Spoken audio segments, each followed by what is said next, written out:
ሰላም ሰላም ቅዱሳን በአገር ውስጥና በመላው ዓለም የምትገኙ ይህን ዩቲዩብ ቻናል የምትከታተሉ የእግዚአብሔር ቤተሰቦች ሰላም ለእናንተ ይሁን። እኔ ወንድማችሁ ዘማሪ አለማየሁ እባላለሁ። ባለፈው በቲክቶክ አካውንት አንድ መልእክት ለቅቄላችሁ ነበር። በዩቲዩብ ቻናል ብቻ የሚተላለፍ ክፍል 1 ክፍል 2 እና ክፍል 3 ያለው የባለ ራእዩ መንገድ የሚል አስደናቂ የሆነ መልእክት ይዤላችሁ ቀርባለሁ ብዬ ቃል በገባሁት መሰረት ዛሬ እሱን መልእክት ክፍል 1 ይዤ መጥቻለሁ። የባለ ራእዩ መንገድ የሚል በዮሴፍ የህይወት ታሪክ ላይ ያጠነጠነ መልእክት ነው። ይህን መልእክት በጥሞና እንድትከታተሉት በእግዚአብሔር ፍቅር እጠይቃችኋለሁ። ሰብስክራይብ እንድታደርጉ፣ ላይክ እንድታደርጉ፣ ኮሜንት፣ ኮፒ ሊንክ እና ሼር ለብዙዎች ሼር እንድታደርጉ በተለይ ደግሞ እግዚአብሔር ራእይ ለሰጣቸው ህልም ለሰጣቸው እግዚአብሔር በህይወቴ እንደዚህና እንደዚያ ይሰራል ብሎ እሰራላችኋለሁ ብሎ ቃል የገባላቸውን ሰዎች ለምታውቋቸው ሁሉ ሼር አድርጉ፣ ኮፒ ሊንክ አድርጉ፣ ኮሜንት አድርጉ፣ ሰብስክራይብ አድርጉና ተከታተሉ።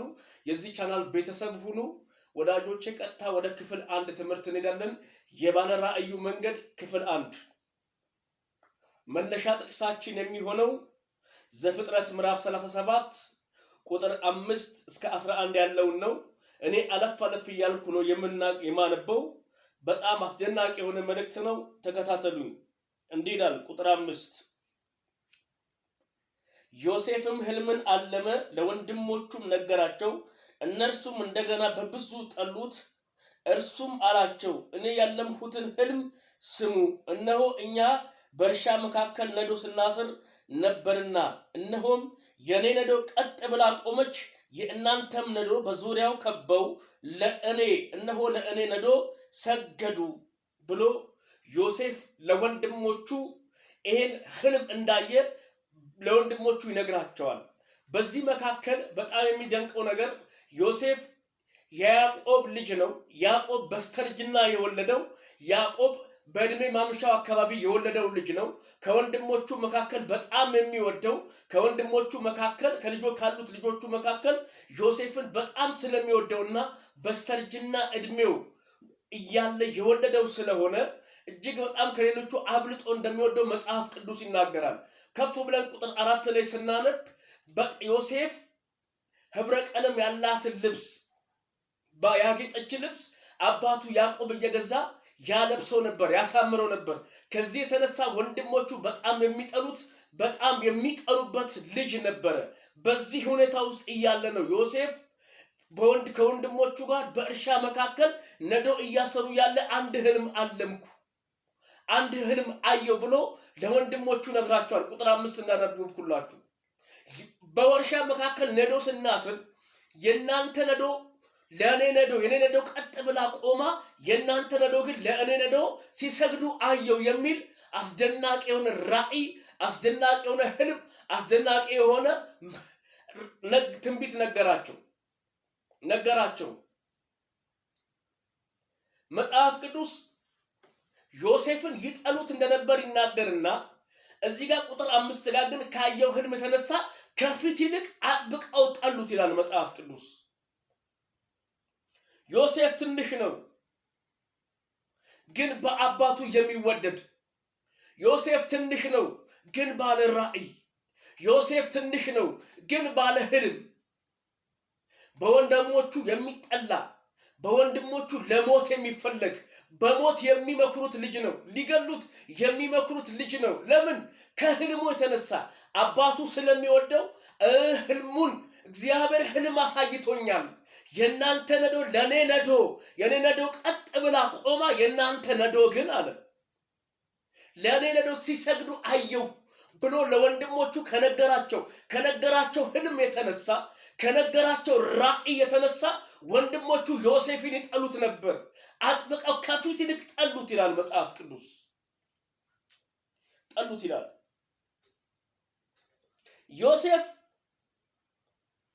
ዮሴፍ ከማይታወቅ መንደርና ሰፈር የተወለደ ልጅ ነው። ከስደተኛ ከሆነ አባቱ ከያዕቆብ የተወለደ፣ ያዕቆብም በስተርጅናው የወለደው ልጁ ነው ዮሴፍ።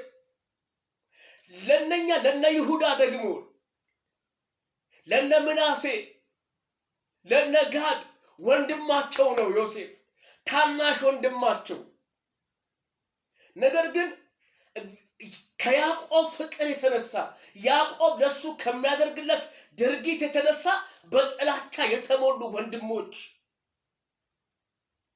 በቅናት የተሞሉ ወንድሞች፣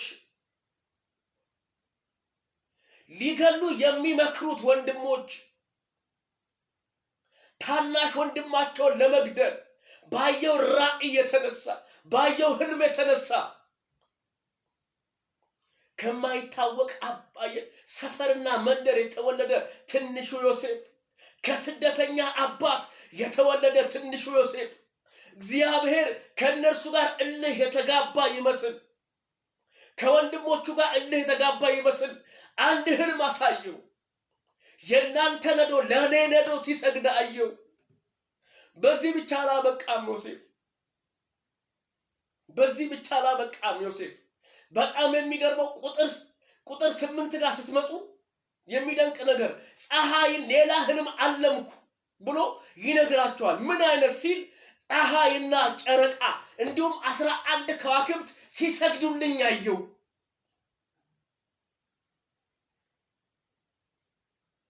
አባቱን ያስደነገጠ ወንድሞቹን ያናደደን ህልም ነገራቸው።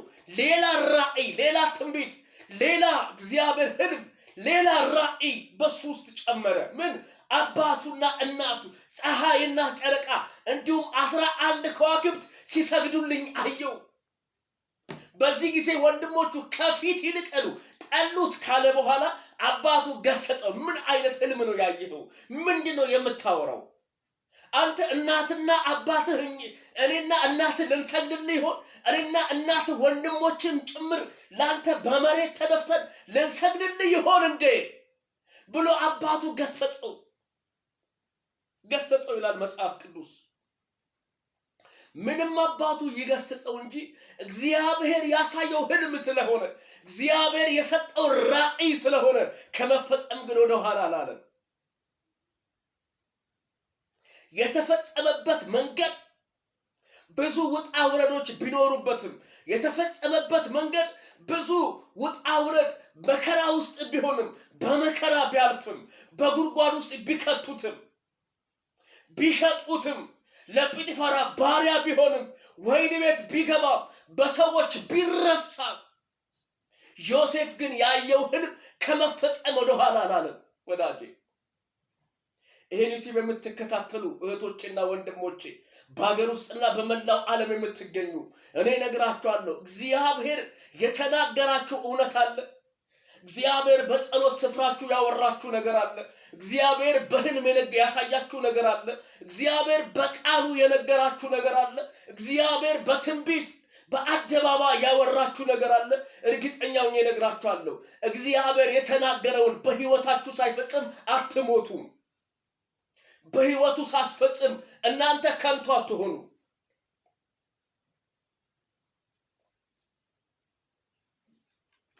ዮሴፍን እግዚአብሔር በግብጽ ምድር ሊያነግሰው እግዚአብሔር መንግስትን ሊሰጠው በግብጽ ምድር በማይታወቅ በባዕድ ሀገር እግዚአብሔር ንጉስ ሊያደርገው ገና በልጅነቱ ሰፈር ያለ ህልም አየ። ሰፈር እያለ ራእይ አየ።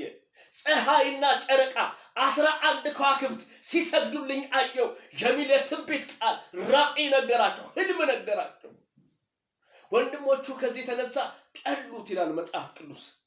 ቁጥር 11 ላይ ቀኑበት ብሎ አባቱ ግን በልቡ ይጠብቅ ነበር ይላል። ጠሉት፣ ከፊት ይልቅ ጠሉት ይላል መጽሐፍ ቅዱስ። በምን? እግዚአብሔር ከሰጠው ራእይና ህልም የተነሳ።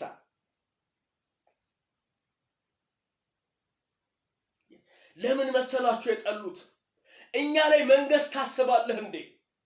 እኛን መግዛት ታስባለህ እንዴ?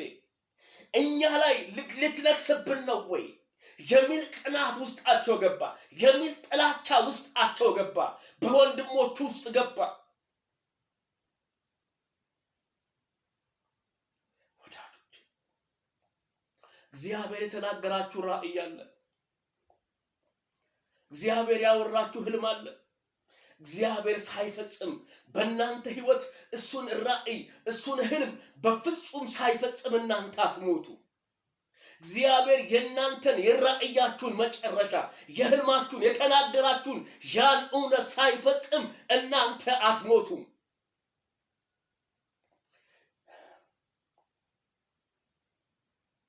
አትሞቱ። ለምን ይመስላችኋል ባለ ራእይ ሰልፍ የሚበዛበት? ዮሴፍ ለምንድነው በወንድሞቹ የተጠላው?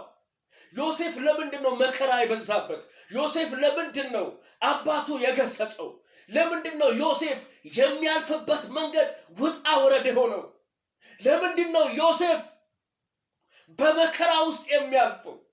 አንዴ ጉድጓዱ ሲጥሉት፣ አንዴ ሲሸጡት፣ አንዴ ባሪያ አድርገው ለጲጢፋራ ቤት ሲያስገቡት፣ በዚህ ውስጥ ሁሉ ግን መጽሐፍ ቅዱስ ሲናገር እግዚአብሔርም ከዮሴፍ ጋር ነበረ ይላል።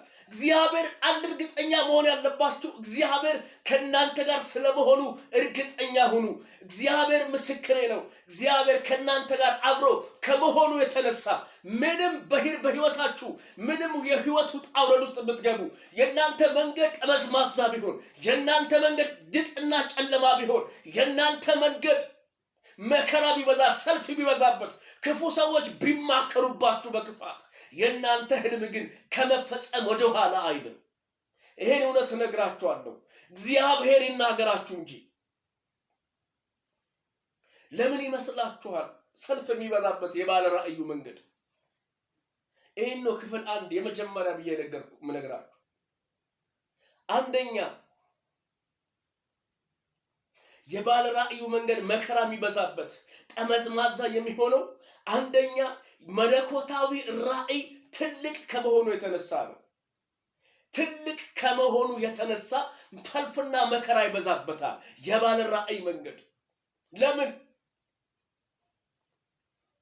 መለኮታዊ ራእይ ከትልቁ እግዚአብሔር ለኛ ለትንንሽ ሰዎች የሚሰጥ ትልቅ ስጦታ ነው። መለኮታዊ ራእይ ለኛ ለትንንሽ ሰዎች ከትልቁ እግዚአብሔር የሚሰጠን ትልቁ ስጦታ ነው። ትልቁ ስጦታ ትልቅ የሆነበትን ምክንያት እግዚአብሔር ትልቅ ስለሆነ ነው። መለኮታዊ ራእይ ከእግዚአብሔር ዘንድ ብቻ የሚሰጥ ስለሆነ ነው።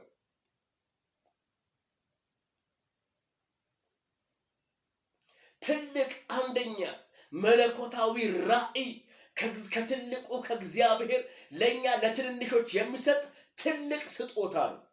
ይሄን ልብ ብላችሁ ስሙኝ።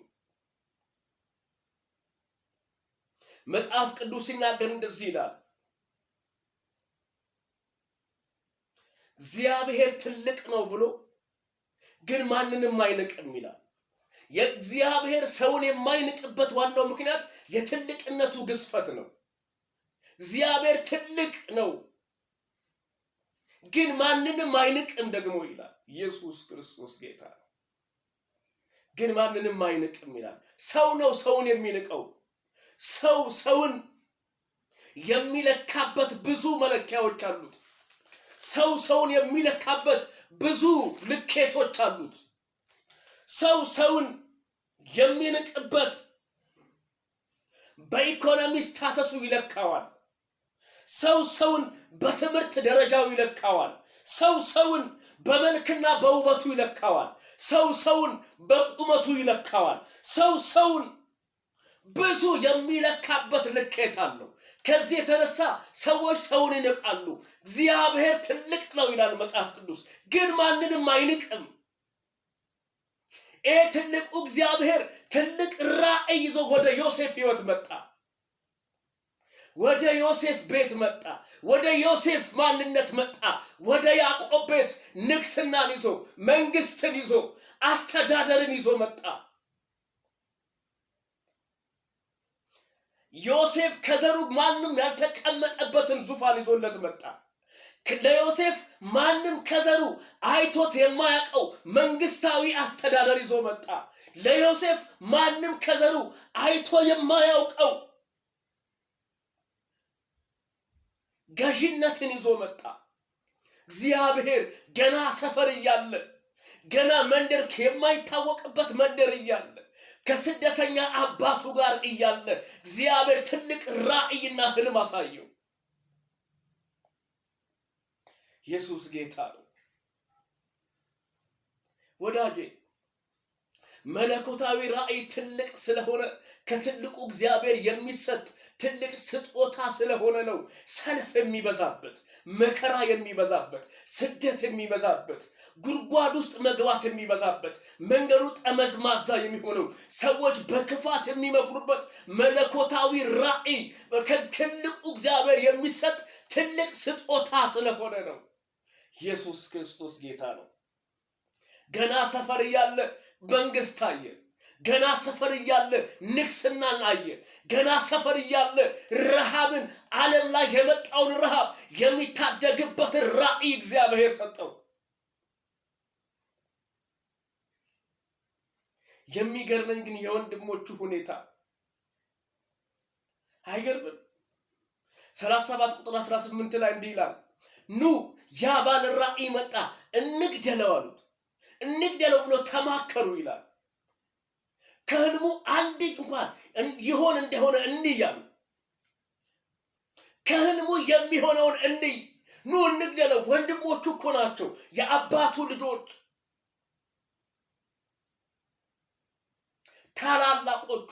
ትንሹ ወንድማቸው ኑ እንግደለው፣ ከህልሙ አንዳችን ይሆን እንደሆነ እንይ። ወንድሞች፣ የአባቱ ልጆች፣ ወዳጆች ስጋው እኮ ናቸው። ግን ኑ እንግደለው፣ ከህልሙ የሚሆነውን እንይ ብለው ወንድሞቹ ተማከሩ። ወላጄ ወንድሞች ሊመክሩብ ይችላሉ። ትላንት መልካም የሆኑልህ፣ ትላንት በጎ የሚመስሉ፣ ትላንት እንትናየ የሚሉህ እግዚአብሔር ራእይ፣ ትልቅ ራእይና ህልም በአንተ ህይወት ላይ ሲያስቀምጥ በጥላቻ ይነሳሉ። መንገድህን ድጥ ሊያደርጉት፣ መንገድህን ጠመዝማዛ ሊያደርጉት፣ መንገድህን ጨለማ ሊያደርጉት፣ ብርሃንህን በጨለማ ሊሞሉት ይነሳሉ። ይሄ የዮሴፍ ህይወት ያስተምረናል። ከዚህ ከዮሴፍ ህይወት እንማራለን። ይሄ ወንድሞቹ ተነሱበት፣ የአባቱ ልጆች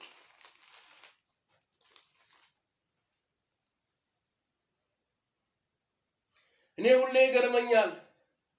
ግን ለምንድን ነው የባለ ራእዩ መንገድ ጠመዝማዛ የሚሆነው? ግን ለምንድን ነው የባለ ራእይ መንገድ ክፉ ምክር የሚበዛበት? ግን ለምንድን ነው የባለ ራእዩ መንገድ መከራ የሚበዛበት? ግን ለምንድን ነው የባለ ራእዩ መንገድ ቀስት የሚበዛበት? ይህን ጠይቃችሁ ታውቃላችሁ? ለምን መሰላችሁ? ለምን ይመስላችኋል? ለምን ይመስላችኋል የባለ ራእዩ መንገድ ሰልፍ የሚበዛበት? ወዳጄ ይህን ዩቲዩብ የምትከታተሉ በሀገር ውስጥና በመላው ዓለም ያላችሁ ወዳጆቼ ይህን እነግራችኋለሁ፣ ይህን እውነት እነግራችኋለሁ። መለኮታዊ ራእይ ትልቅ ከመሆኑ የተነሳ መለኮታዊ ራእይ ከትልቁ እግዚአብሔር ለእኛ ለትንንሾች የሚሰጥ ትልቅ ስጦታ ከመሆኑ የተነሳ ሰልፍ ይበዛበታል፣ ጠመዝማዛ መንገድ ይበዛበታል። አልጋ በልጋ አይሆንም ህይወት። ከዮሴፍ የምንማረው ይሄን ነው። አየህ፣ መለኮታዊ ራእይ በግለሰቦች በጎ ፍቃድ ወይም ደግሞ በኮሚቴ ስብሰባ የሚሰጥ አይደለም። መለኮታዊ ራእይ ከትልቁ እግዚአብሔር ለእኛ ለትንንሹ ሰዎች የሚሰጥ ትልቅ ስጦታ እንጂ በግለሰብ በጎ ፍቃድ አይመጣም። በኮሚቴ በጎ ፍቃድ አይመጣም። በሽማግሌዎች ስብሰባ አይመጣም። በፓስተሩ በጎ ፍቃድ አይመጣም። መለኮታዊ ራእይ የሚገኘው ምንጩ አንድና አንድ ነው፣ ከትልቁ እግዚአብሔር ብቻ። ይሄን እውነት ወቁ። ይሄን እውነት ላሳውቃችሁ ነው የመጣሁት። በግለሰቦች በጎ ፍቃድ የተጠራ ሰውና በኮሚቴ ስብሰባ የተጠራ ሰው ያለ ግለሰቦች በጎ ፈቃድና ያለ ኮሚቴ ስብሰባ ወደፊት መራመድ አይችልም፣ ወደፊት መሄድ አይችልም። ሁሉ የሚጠይቀው የግለሰቡን በጎ ፈቃድና የኮሚቴውን ስብሰባ ነው። ከእግዚአብሔር ከሆነ ግን በኮሚቴ ስብሰባ አትቆምም፣ በግለሰቡ በጎ ፈቃድ አትቆምም፣ በተግዳሮት አትቆምም። ዮሴፍ ያለፈበት የህይወት መንገድ ራእዩ የሚፈጸም አይመስልም፣ ህልሙ የሚፈጸም አይመስልም። ጉርጓዱ ሲከቱት ህልሙ የሚፈጸም አይመስልም። አውጥተው ለእስማኤላውያን ነጋዴዎች ሲሸጡት ህልሙ የሚፈጸም አይመስልም። የእስማኤላውያን ደግሞ ለጲጢፋራ ቤት ለባርነት ሲሸጡት ህልሙ የሚፈጸም አይመስልም።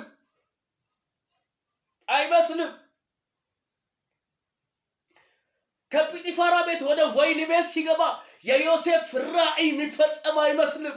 ነገር ግን የሚያልፍበት የህይወት መንገድ ሁሉ ለሱ ግን ለራእዩ መፈጸሚያ ድልድዩ ነበር፣ ድልድይ ነበር። መከራው መርከብን መሸጋገሪያ መርከብ ነበር። መከራው ለሱ ወደ ራእዩ መሸጋገሪያ መርከቡ ነበር፣ ድልድዩ ነበር።